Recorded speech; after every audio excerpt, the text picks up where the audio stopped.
Hello friends, मैं संदेश अपने यूट्यूब चैनल पर आप सभी लोगों का स्वागत करता हूं। आज हम लोग यूजीसी के लिए जो यूजीसी का एग्ज़ाम होता है उसके लिए एक बहुत ही इम्पॉर्टेंट टॉपिक का अध्ययन करने जा रहे हैं, जो कि है इंडस्ट्रियल जियोग्राफी। हम लोग फिज़िकल जियोग्राफी बहुत अच्छे से तैयार कर लेते हैं, फिर भी हम लोग जो ह्यूमन जियोग्राफी के पोर्शन है उसको हम लोग थोड़ा सा हल्के में ले लेते हैं, और उसमें भी इंडस्ट्रियल जियोग्राफी जैसी चीज़ों को हम लोग ज़्यादा इम्पोर्टेंस नहीं देते। लेकिन ऐसा नहीं है, ये चीज़ें भी इम्पॉर्टेंट हैं और काफ़ी इजी हैं। ये अगर आप फिज़िकल जियोग्राफी अच्छे से तैयार कर ले रहे हैं तो ये सारी चीज़ें तो आप थोड़ा सा भी अगर मेहनत कर लेंगे या थोड़ा सा भी इस पर समय दे देंगे तो ये चीज़ें आपकी आसानी से कंप्लीट हो जाएंगी, तैयार हो जाएंगी, कोई प्रॉब्लम इसमें नहीं आएगी। तो आज हम लोग यूजीसी का जो सिलेबस है इंडस्ट्रियल जियोग्राफी, दोस्तों बहुत बड़ा उसका सिलेबस होता है। और बीए में तो यूजी लेवल पे तो जनरली नहीं पढ़ाया जाता, पीजी लेवल पे अलग अलग सेमेस्टर्स में होता है, उसको रखा जाता है, शामिल किया जाता है। तो बहुत सारे लोग अभी हो सकता है इसको ना पढ़े हों तो उससे ना परिचित हों। तो इंडस्ट्रियल जियोग्राफी का दोस्तों वैसे तो जैसे मैंने बताया सिलेबस बड़ा है, लेकिन यूजीसी का जो सिलेबस है वो बहुत छोटा है। बहुत इम्पॉर्टेंट जो टॉपिक हैं उनको रखा गया है औद्योगिक भूगोल का जो यूजीसी का सिलेबस है उसके अंतर्गत। तो उसके अंतर्गत जो हमारा यूजीसी का सिलेबस है, अगर हम, क्योंकि हम लोग को मेन वही फॉलो करना है, बाकी एमए लेवल पे या पीजी के लेवल पे जो इम्पोर्टेंट टॉपिक्स हैं उसका भी हम कभी अध्ययन करेंगे। लेकिन अभी हम लोग का मेन उद्देश्य है कि यूजीसी के सिलेबस में जो इंडस्ट्रियल जियोग्राफी है उसमें क्या क्या रखा गया है। तो ये मैं इसमें प्रयास करूँगा कि 2 पार्ट में बनाऊँ ये इस वीडियो, मतलब इस टॉपिक पे। ये आज पार्ट 1 है, कुछ चीज़ें हम आज पढ़ लेंगे और कुछ चीज़ें हम लोग पार्ट 2 में पढ़ लेंगे। और मेरा ये भी प्रयास रहेगा कि कुछ जो 3-4 सालों में जो क्वेश्चंस आए हैं इंडस्ट्रियल जियोग्राफी से वो भी हम लोग कवर कर लें। तो इससे क्या होगा कि आप सिर्फ 2 वीडियो देख लेंगे, 2 से 3 वीडियो में आप, वीडियो भी मैं ज़्यादा लंबा नहीं करूँगा, तो आपका पूरा इंडस्ट्रियल जियोग्राफी तैयार हो जाएगा। जितना आपको जानना ज़रूरी है, बेसिक इंपॉर्टेंट चीज़ें, यूजीसी के लिए इंपॉर्टेंट चीज़ें, वो सभी चीज़ें आपकी वहाँ से कंप्लीट हो जाएंगी।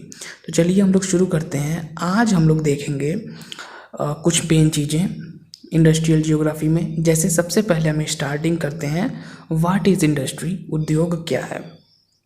तो अगर हम लोग इसमें देखें उद्योग, तो ये सबसे पहले तो आपके सामने डिफिनेशन स्क्रीन पे आ रही होगी। इस डिफिनेशन को आप लोग नोट कर लीजिए। और यहाँ आपको कुछ लिखना तो है नहीं, क्योंकि यूजीसी का एग्ज़ाम रिटन एग्ज़ाम तो होता नहीं है। यहाँ बस आपको मेन कॉन्सेप्ट समझना है कि किसी भी वस्तु के निर्माण के लिए जनरली हम उद्योग शब्द का प्रयोग करते हैं, और इसमें एक व्यवस्थित और क्रमबद्ध, अब कोई वस्तु का निर्माण हो रहा है, किसी चीज़ का फॉर्मेशन हो रहा है, लेकिन वो एक सिस्टमेटिक तरीके से हो रहा है, एक व्यवस्थित और क्रमबद्ध ढंग से हो रहा है। और इसमें रॉ मटेरियल होता है, रॉ मटेरियल को ही हम परिवर्तित करके अलग अलग सामग्रियां तैयार करते हैं। और इसके बहुत सारे एग्जाम्पल हो सकते हैं, जैसे कोई भी हम रॉ मटेरियल ले लिए, उससे हम, जैसे मान लीजिए चमड़े से जूता बना रहे हैं, या किसी चीज़ का हम कहीं से रॉ मटेरियल कोई ले लिए, लोहा हमारा रॉ मटेरियल है, उससे हम किसी पदार्थ का निर्माण कर रहे हैं। तो इसलिए ये आपका हो गया एक प्रकार का, जैसे मैंने आपको थोड़ा सा हिंट दे दिया इसमें, इंडस्ट्री या उद्योग डेफिनेशन। तो डेफिनेशन लिखने वाली चीज़ तो आएगी नहीं इसमें आपके एग्ज़ाम में, लेकिन कॉन्सेप्ट आपका क्लियर रहेगा यहाँ पे कि जब भी हम किसी चीज़ को बना रहे हैं और उसके लिए हम एक व्यवस्थित और क्रमबद्ध पद्धति से उस चीज़ को हम बना रहे हैं, या हमारा जो बनाने का या हमारा जो कार्य करने का तरीका है वो व्यवस्थित और हम क्रमबद्ध तरीके से अपना काम कर रहे हैं और एक चीज़ का निर्माण कर रहे हैं, और उस चीज़ के निर्माण में हम कच्ची सामग्री या रॉ मटेरियल को यूज़ कर रहे हैं, और उसी रॉ मटेरियल से हम फिर नई चीज़ को बना रहे हैं। ये अगर हम ऐसा काम कर रहे हैं तो वो कहलाएगा हमारा उद्योग। नॉर्मल डिफिनेशंस आपको यही उद्योग की मिलेंगे, और यही सही भी है, ऐसा होता भी है। तो ये डिफिनेशन, हालांकि ये एक डिफिनेशन है, लेकिन ये चीज़ें आप लोग पहले से जानते रहे होंगे। अब हम लोग आगे बढ़ते हैं। सेकंड चीज़ है क्लासिफिकेशन ऑफ इंडस्ट्रीज़, उद्योगों का वर्गीकरण। ये भी चीज़ें आप लोग पढ़े होंगे, एनसीईआरटी अगर आपने पढ़ी होंगी तो एनसीईआरटी में ये चीज़ें आपको मिल जाएंगी। तो वहाँ पे सबसे पहले नंबर 1 पे आता है कुटीर उद्योग, नंबर 2 पे आता है लघु उद्योग और नंबर 3 पे आता है हमारे वृहद उद्योग। तो कुटीर उद्योग के बारे में तो आप सभी लोग जानते हैं कि ऐसे उद्योग जिनमें जैसे मान लीजिए कुटीर उद्योग बहुत ही छोटे लेवल के जो व्यक्ति है वो और उसके परिवार के लोग ही उसमें अपना काम करते हैं। अब ऐसा नहीं है कि उन्होंने अगल बगल के गांव के लोगों को काम पे रखा है, ऐसा नहीं है। अगर मान लीजिए टोकरी बनाने का काम है तो उस घर का जो एक मेन मुखिया होगा और उस घर के जो आसपास के लोग होंगे मतलब घर के लोग, सॉरी मैं आसपास के बोल दिया, उसी घर के लोग उस काम को करेंगे और जो भी थोड़ा बहुत उनका उससे जीविकोपार्जन चलता रहेगा। मतलब कि इसमें जिस घर में उस चीज़ का निर्माण हो रहा है उसी घर के सदस्य ही उस काम को करते हैं। सबसे कह सकते हैं हम कि सबसे छोटे लेवल का जो हमारा ये उद्योग की अगर हम स्केल पे देखें तो ये वो होता है। और इसके एग्जाम्पल आपको गांव में बहुत ज़्यादा मिल जाएंगे। जैसे कहीं टोकरी बनाने का काम हो रहा है, कहीं मिट्टी के बर्तन बनाने का काम हो रहा है, कुम्हार जो होते हैं वो मिट्टी के बर्तन बनाते हैं। तो ये सभी काम जो हैं बिल्कुल छोटे लेवल के होते हैं। इसमें कोई बहुत ज़्यादा पूंजी नहीं लगती, थोड़ी बहुत जो भी थोड़ा उनका लग जाए, और कोई बहुत ज़्यादा इसमें टेक्नोलॉजी की ज़रूरत नहीं पड़ती, ये बहुत इंपॉर्टेंट बात है। और इसमें कोई बहुत ज़्यादा मशीन की आवश्यकता नहीं पड़ती। तो ना बहुत ज़्यादा पैसा खर्च हो रहा है, ना बहुत ज़्यादा इसमें मशीन का यूज़ हो रहा है, और ना बहुत ज़्यादा प्रौद्योगिकी या टेक्नोलॉजी का यूज़ हो रहा है। सिंपल जो चीज़ें हमको अपने आसपास से मिल गई, अब बांस की टोकरी बनाने के लिए वो चीज़ें हमको उसका रॉ मटेरियल अगल बगल से ही मिल जाएगा।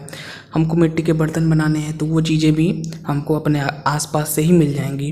तो इसमें ये चीज़ें भी नहीं होती उतना, और दूसरा घर के ही लोग काम करते हैं। तो जो भी निर्माण होता है जिस भी चीज़ का, जिस भी वस्तु का, उसको वो लोग अपना बेचते हैं और अब जो भी उनकी उससे थोड़ी बहुत आय प्राप्त होती है उसी से उनका जीवन चलता रहता है। तो ये हो गया दोस्तों कुटीर उद्योग हमारा। इसके बारे में आप लोग बहुत अच्छे से जानते होंगे, और ये भी आप जानते होंगे कि वर्तमान समय में जब से इतना मशीनीकरण का दौर चल पड़ा है तो काफ़ी ज़्यादा जो हमारे कुटीर उद्योग वाले लोग हैं उनको प्रॉब्लम देखने को मिल रही है, समस्याएं उनके सामने आ रही हैं। क्योंकि अब लोग उस प्रकार की चीज़ों को नहीं लेना चाहते हैं। लोग सोचते हैं कि हम ब्रांडेड चीज़ लें, ब्रांडेड आइटम लें। तो इसीलिए सरकार भी जो है फिर भी काफ़ी इस पे कार्य कर रही है, और इन लोगों को भी मतलब थोड़ा इनके जो प्रोडक्ट हैं उनको और अच्छा बनाने का प्रयास किया जा रहा है, जिससे इनके प्रोडक्ट्स भी अच्छी मार्केट में जाके बिक सकें। तो ये हो गया हमारा कुटीर उद्योग, जो कि सबसे छोटे लेवल का उद्योग होता है। परिवार ही उसमें मेन काम करता रहता है। और इसके एग्जाम्पल अगर आपको और लिखने हो तो आप बहुत सारे एग्जाम्पल लिख सकते हैं, जैसे चटनी अचार बनाना, तंबाकू बनाना, बीड़ी बनाना, और कृषि संबंधी कुटीर उद्योग, ये जैसे भी मैंने आपको बताया टोकरी इत्यादि बनाना, बर्तन मिट्टी के। तो इसकी बहुत सारे एग्जाम्पल हैं। तो एग्जाम्पल्स जैसे मैंने कुछ आपको बता दिए, इसको आप नोट कर सकते हैं। और वैसे नॉर्मल तो आपको इसके बहुत ज़्यादा एग्जाम्पल मिल जाएंगे। जहाँ पर भी वो सभी चीज़ें इसकी एग्जाम्पल हैं जहाँ पर भी घर ही के लोग इस काम को कर रहे हों, किसी बहुत ज़्यादा मशीन की ज़रूरत ना पड़ रही हो और बहुत ज़्यादा पूंजी ना लग रही हो, तो वो सभी चीज़ें इसमें शामिल हो जाएंगी। ठीक है, ये हो गया हम लोग का कंप्लीट कॉन्सेप्ट। हमको मेन क्लियर करना है और वो चीज़ हम लोगों ने क्लियर कर लिया।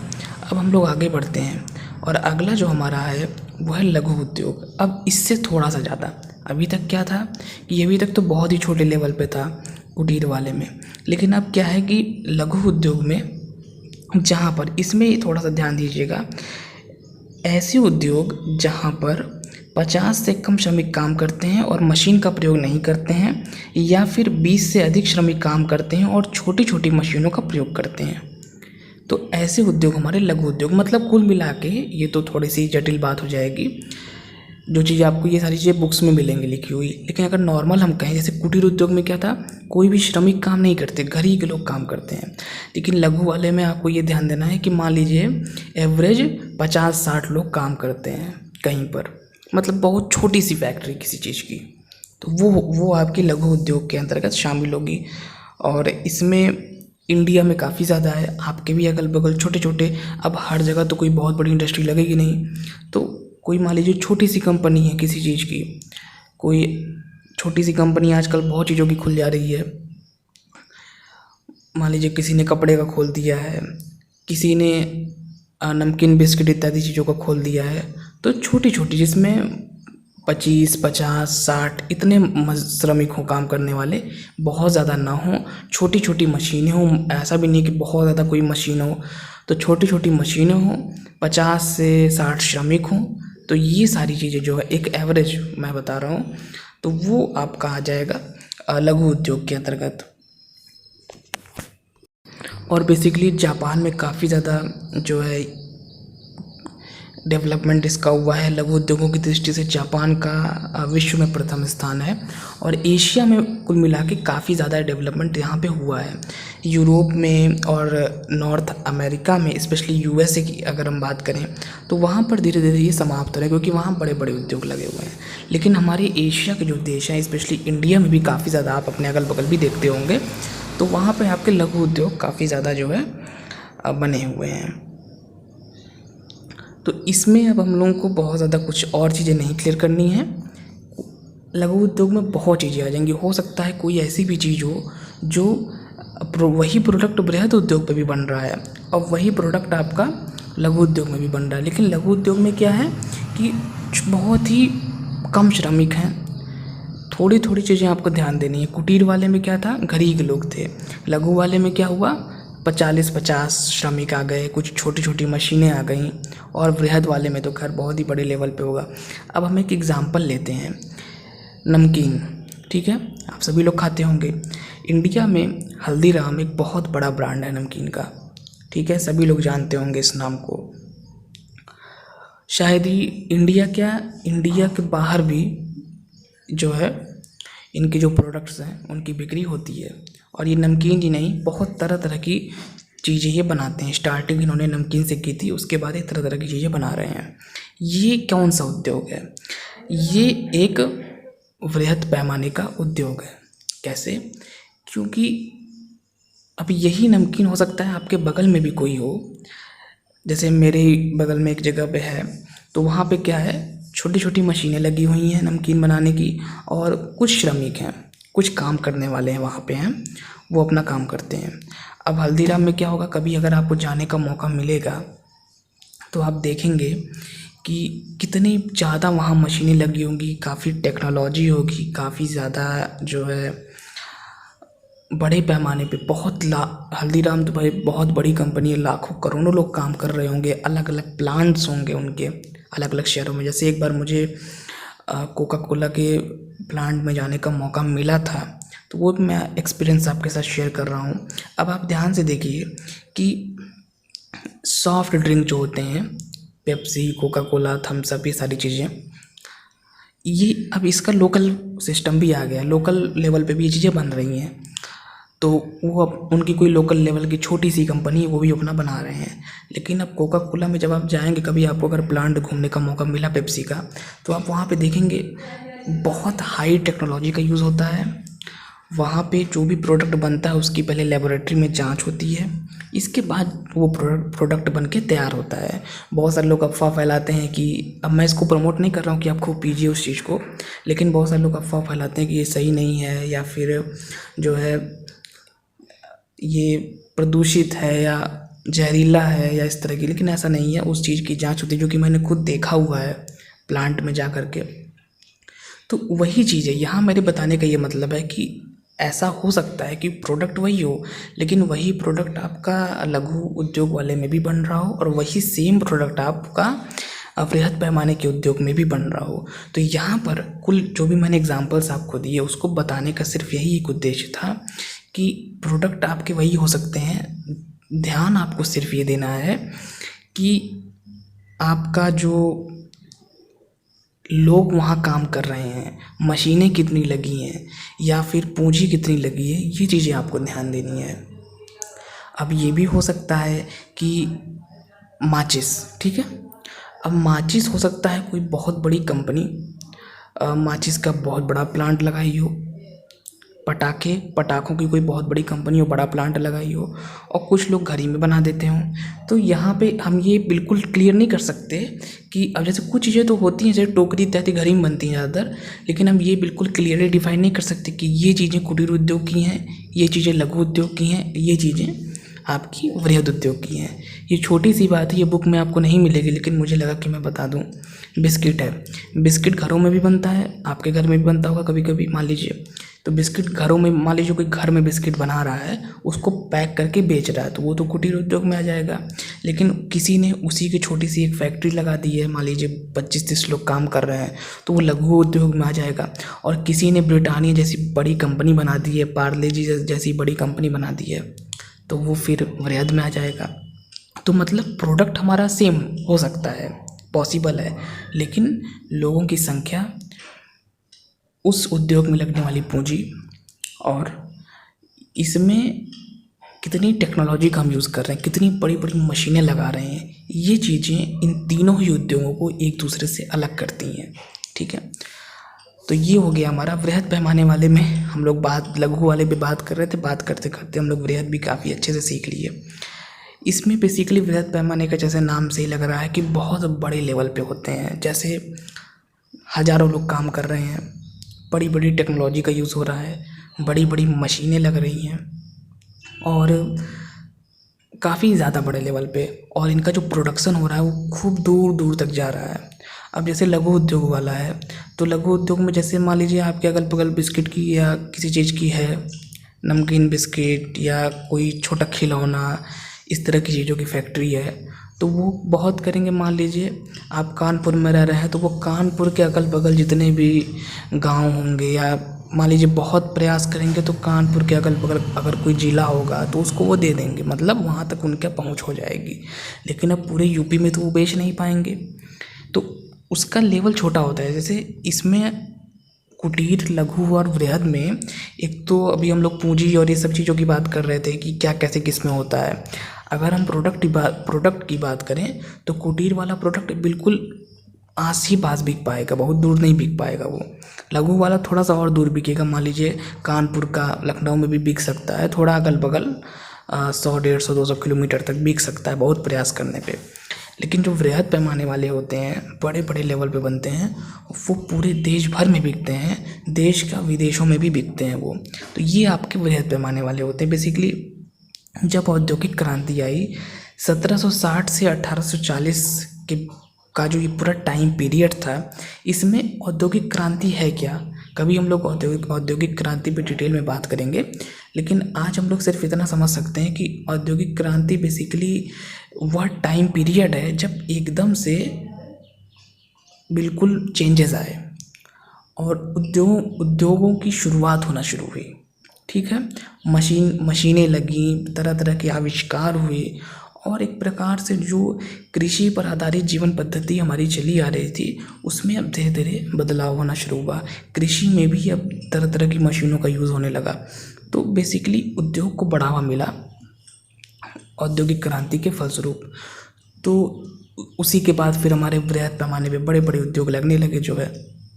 नहीं तो पहले घरों में ही मान लीजिए कुटीर उद्योग हो रहा है, फिर लघु उद्योग हो रहा है, लेकिन उतना बड़े लेवल पे वृहद उद्योग नहीं हो पा रहे थे देशों में। लेकिन औद्योगिक क्रांति के बाद से ये चीज़ें भी शुरू हुई। तो इसमें अब मुझे उम्मीद है कि इतनी डिटेलिंग हम लोगों ने कर ली, इतने एग्जांपल्स देख लिए हैं, और हर तरीके से, हर एंगल से हम लोगों ने इन तीनों उद्योगों को समझ लिया है, कुटीर, लघु और वृहद पैमाने के उद्योग। ध्यान आपको क्या देना है इसमें? ध्यान देना है कि टेक्नोलॉजी, काम करने वाले लोग, मशीनें कैसी यूज हो रही हैं, पूंजी कितनी लग रही है, ये चार जो चीज़ें हैं यही इन सभी को अलग करती हैं। और एक पांचवी चीज़ जो अभी हम लोगों ने लास्ट में देखी, जो उत्पाद की पहुंच, उत्पाद हमारा कहाँ तक पहुंच पा रहा है, ये चीज़ें दोस्तों बुक्स में उतनी नहीं मिलती हैं, लेकिन बताने के दौरान इस प्रकार की चीज़ें दिमाग में आती रहती हैं। तो ये चीज़ें ये यहाँ पे कंप्लीट होती हैं हम लोगों की। तीनों उद्योग हम लोगों ने देख लिए हैं। अब हम लोग आगे बढ़ते हैं और अब हम देखते हैं एक आज का लास्ट टॉपिक हमारा, फिर हम लोग अगले पार्ट में देखेंगे उद्योगों के स्थान निर्धारण के कारक। ठीक, मतलब हम कोई भी उद्योग जो लगाएंगे वो हमारा कौन कौन सा उसमें कौन कौन से ऐसे फैक्टर्स होंगे जो उसको प्रभावित करेंगे, अपना प्रभाव डालेंगे। तो इसमें सबसे पहले तो आपके सामने हेडलाइंस कुछ हैं, इनको नोट कर लीजिए। कच्ची सामग्री, बाजार, परिवहन, श्रम, शक्ति के साधन, पूंजी, जलवायु और जल। रॉ मटेरियल, मार्केट हो गया, ट्रांसपोर्ट हो गया, लेबर हो गया, जो शक्ति है, जो पावर है, उसके क्या क्या सोर्सेज हैं, कैपिटल, क्लाइमेट एंड वाटर। इसमें भी हम लोग दोस्तों बेसिक कॉन्सेप्ट को ही समझेंगे। कच्ची सामग्री, रॉ मटेरियल। अब रॉ मटेरियल में आप लोग जानते ही हैं कि किसी भी उद्योग के लिए कच्ची सामग्री का बहुत ज़्यादा यूज़ होता है।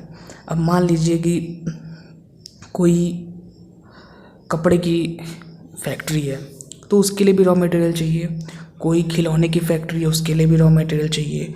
कोई मशीन बना रही है, रॉ मटेरियल चाहिए। तो प्रयास जो इंडस्ट्री को लगाने वाले लोग हैं वो यही प्रयास करते हैं कि हमारी जो फैक्ट्री हो वो रॉ मटेरियल के आसपास ही हो। अब जैसे मान लीजिए कि रॉ मटेरियल और फैक्ट्री या जो जहाँ हमारा उद्योग लग रहा है उसकी दूरी अगर ज़्यादा होगी तो प्रॉब्लम आएगी, हमारी रॉ मटेरियल को वहाँ तक पहुँचने में प्रॉब्लम आएगी। तो रॉ मटेरियल को ध्यान में रखते हुए ही इंडस्ट्री को बसाया जाता है। ये एक बहुत ही बेसिक सी बात है, ये सब आप लोग जानते होंगे। और रॉ मटेरियल का यूज़ जैसे देश में नहीं होता, विदेशों से भी लोग मंगाते हैं। जैसे अब ऑस्ट्रेलिया, पाकिस्तान का जो भी सूती वस्त्र उद्योग है वो यूएसए की कपास पर डिपेंड रहता है। तो रॉ मटेरियल का यूज़ अपने देश में ना होकर, अपने देश में तो होता ही है, साथ ही साथ रॉ मटेरियल बाहर के देशों में भी जाते हैं। और अगर मान लीजिए रॉ मटेरियल हमारा बहुत दूर हो जाएगा तो परिवहन का भी खर्च लगेगा जो है। और कभी कभी क्या होता है कि कुछ मान लीजिए डेयरी प्रोडक्ट्स हैं, डेयरी प्रोडक्ट्स में दूध इत्यादि की आवश्यकता होती है। तो कुछ रॉ मटेरियल्स हमारे ऐसे होते हैं, कुछ खाद्य पदार्थ से संबंधित अगर कोई इंडस्ट्री लगी हुई है तो उनके रॉ मटेरियल के ख़राब होने का भी डर रहता है। दूध ख़राब हो जाएगा या कुछ इस तरह का खाद्य पदार्थ है वो, उसकी अगर इंडस्ट्री उससे रिलेटेड इंडस्ट्री अगर लगी हुई है तो इसलिए ऐसा प्रयास किया जाता है कि रॉ मटेरियल, अगर इंडस्ट्री और रॉ मटेरियल के बीच में ज़्यादा दूरी नहीं होगी तो परिवहन का भी खर्चा नहीं होगा और रॉ मटेरियल के ख़राब होने की संभावना भी नहीं रहेगी। तो ये होता है दोस्तों रॉ मटेरियल का इम्पोर्टेंस। हम लोग बेसिक जब हम लोग डिफिनेशन देख रहे थे तो वहीं पर हम लोगों ने देख लिया था कि रॉ मटेरियल डिफिनेशन में हम लोगों ने पढ़ा था कि जब हम रॉ मटेरियल को ही परिवर्तित करके उसी से हम प्रोडक्ट बनाते हैं तो रॉ मटेरियल का बहुत ज़्यादा इम्पोर्टेंस होता है। तो उद्योगों को लगाने के लिए, उनके स्थानीकरण के लिए, उनके निर्धारण के लिए रॉ मटेरियल की एक बड़ी भूमिका होती है। क्योंकि अगर मान लीजिए ऐसे रॉ मटेरियल हैं जो बहुत जल्दी ख़राब हो सकते हैं तो उद्योग हमारा पास ही में लगेगा। ऐसे रॉ मटेरियल हैं जिनका परिवहन खर्च बहुत अधिक है तो भी उद्योग हमारा पास ही में लगेगा। तो ये इस प्रकार की चीज़ें प्रभावित करती हैं हमारे उद्योग को। अगला नंबर आता है बाज़ार, जहाँ पर हम अपना प्रोडक्ट को बेचते हैं। तो बाज़ार अगर बहुत दूर होगा, अब आपने थार डेजर्ट में लगा दिया इंडस्ट्री एग्जांपल के लिए, दूर दूर तक कोई बाज़ार ही नहीं है, तो आप जो प्रोडक्ट बनाए, पहली बात तो आपको रॉ मटेरियल ले जाने में वहाँ काफ़ी खर्चा हो जाएगा। दूसरा, जो प्रोडक्ट बन के तैयार होगा उसको आपको बाज़ार तक लाने में कितना ज़्यादा खर्चा लग जाएगा। तो ये मैं ऐसे आपको एग्जांपल दे रहा हूँ। तो इसीलिए बाज़ार के आस ही पास लगाया जाता है इंडस्ट्री को, जिससे कि जो भी हमारा मतलब आसपास का मतलब ये है कि जल्दी से जल्दी इंडस्ट्रियाँ तो वैसे तो शहर के बाहर ही लगती हैं, लेकिन वो भी शहर से अब ऐसा नहीं कि बिल्कुल बहुत दूर 100, 200, 250 किलोमीटर, शहर से थोड़ा हट के 10-12 किलोमीटर, जिससे कि प्रोडक्ट जब हमारा बन जाए तो बस वो बहुत ही जल्दी से जल्दी हमारा आसानी से मार्केट में पहुंच जाए। तो बाज़ार का बहुत ज़्यादा ध्यान दिया जाता है, क्योंकि जो प्रोडक्ट हम बनाएंगे उसकी खपत तो बाज़ार में ही होगी, लोग बाज़ार में ही खरीदेंगे उसको। तो ये होता है इसमें। परिवहन का भी काफ़ी इम्पोर्टेंस है। परिवहन का हम जो भी उद्योग को लगाता है वो ऐसा प्रयास करता है कि परिवहन खर्च कम से कम हो। इसीलिए जैसे अभी हम लोग पहले की दोनों हेडिंग में देखें, अगर मान लीजिए बाज़ार हमारा बहुत दूर होगा तो भी हमारा परिवहन खर्च अधिक हो जाएगा। और अगर मान लीजिए कच्ची सामग्री हमारी बहुत दूर मिल रही है तो भी हमारा परिवहन खर्च अधिक हो जाएगा। तो ऐसा प्रयास किया जाता है कि परिवहन खर्च कम से कम हो, जिससे जो इंडस्ट्री है, इंडस्ट्री को अधिक से अधिक लाभ प्राप्त हो।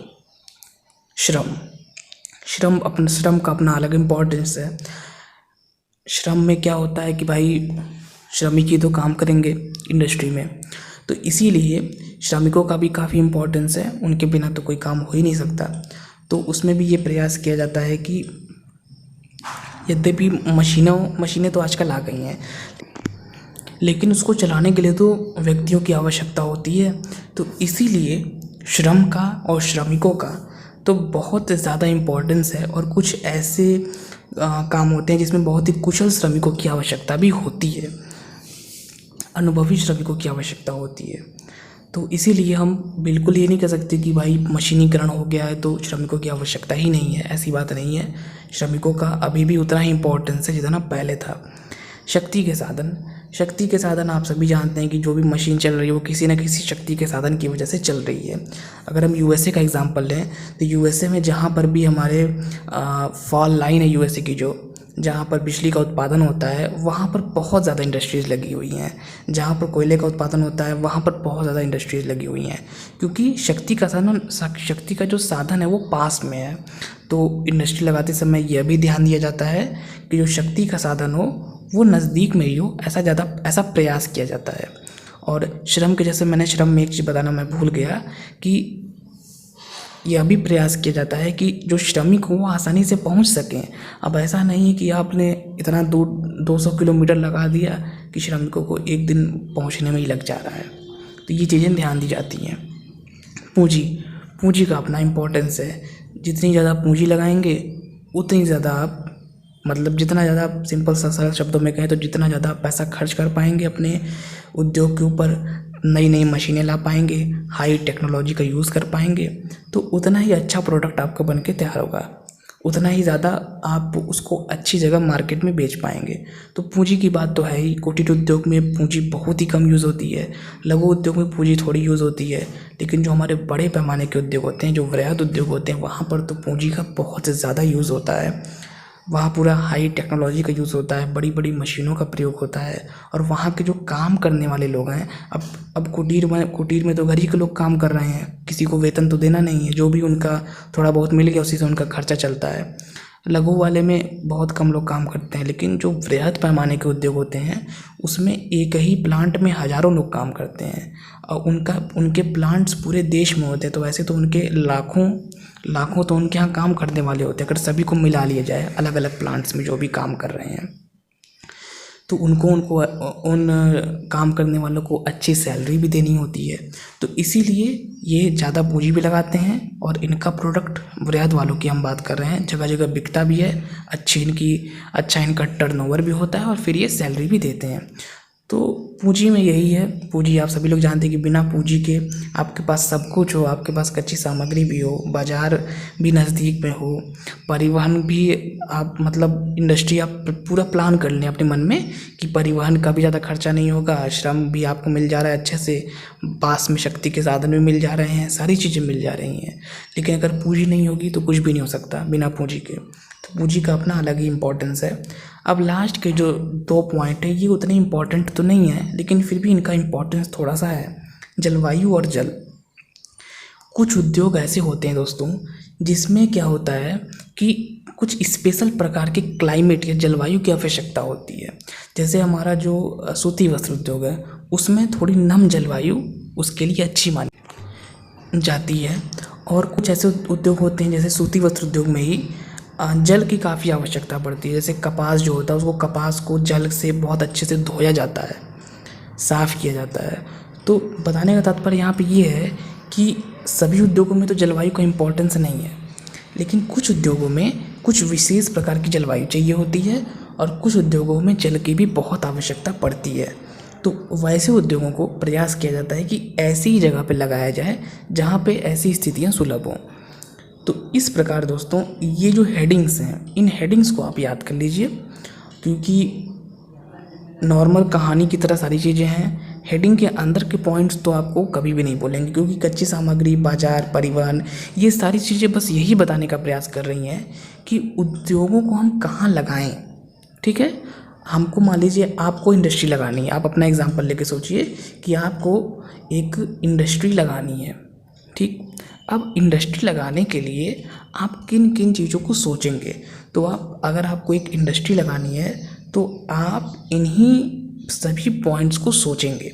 आप देखेंगे कि क्या कच्ची सामग्री पास में है, क्या बाज़ार नज़दीक है, क्या परिवहन की सुविधा उपलब्ध है, क्या श्रम हमारा हमको वहाँ मिल सकता है, अच्छा क्या शक्ति के साधन उपलब्ध हैं, क्या मेरे पास उतनी पूंजी है कि मैं लगा सकता हूँ, और क्या मैं जो प्रोडक्ट बनाने जा रहा हूँ या मेरा जो उद्योग है उसमें जलवायु और जल इन दोनों का भी इम्पोर्टेंस है। क्योंकि सब में ऐसा नहीं होता, कुछ सूती वस्त्र उद्योग या कुछ ऐसे उद्योग होते हैं जो किसी विशेष जलवायु में ही लगते हैं, सभी में ऐसा नहीं होता। तो आप इन पॉइंट्स पर विचार करेंगे तभी आप डिसाइड करेंगे कि मैं अपनी इंडस्ट्री कहाँ लगाऊं और कैसे लगाऊं। तो ये होते हैं इंडस्ट्री को लगाने के फैक्टर्स, कारक जो कि उसको प्रभावित करते हैं।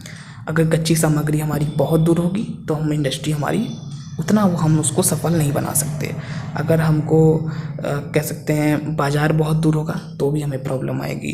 अगर हमारे पास पूंजी नहीं है तो भी हम नहीं लगा पाएंगे अच्छे से इंडस्ट्री को। तो दोस्तों इस प्रकार आज के इस अध्याय को हम यहीं पे समाप्त करते हैं। ऑलमोस्ट अब हमारा जो लेक्चर है ये 30 मिनट से ऊपर जा रहा है, तो इसको ज़्यादा लंबा ना करते हुए इसको हम लोग यहीं तक एंड करते हैं। इसका आज हम लोगों ने इंडस्ट्री के क्लासिफिकेशन और उसके जो निर्धारण के कारक हैं, जो फैक्टर्स हैं, उनका अध्ययन किया। अब आगे हम लोग इसके पार्ट 2 में जो इसमें कुछ सिद्धांत हैं, इसमें कुछ इसके पिछले साल के कुछ क्वेश्चंस हैं और इसमें कुछ हम औद्योगिक प्रदेशों का भी अध्ययन करेंगे। तो फिलहाल अभी इस अध्याय में इतना ही, मिलेंगे अगले पार्ट में। और वीडियो अगर आपको अच्छा लगा हो तो वीडियो को लाइक करें, शेयर करें और हमारे इस चैनल को सब्सक्राइब भी करें दोस्तों। अपने फ्रेंड्स को भी शेयर करें जिससे वो भी देख सकें इसको। और फिलहाल इतना ही। Thank you friends.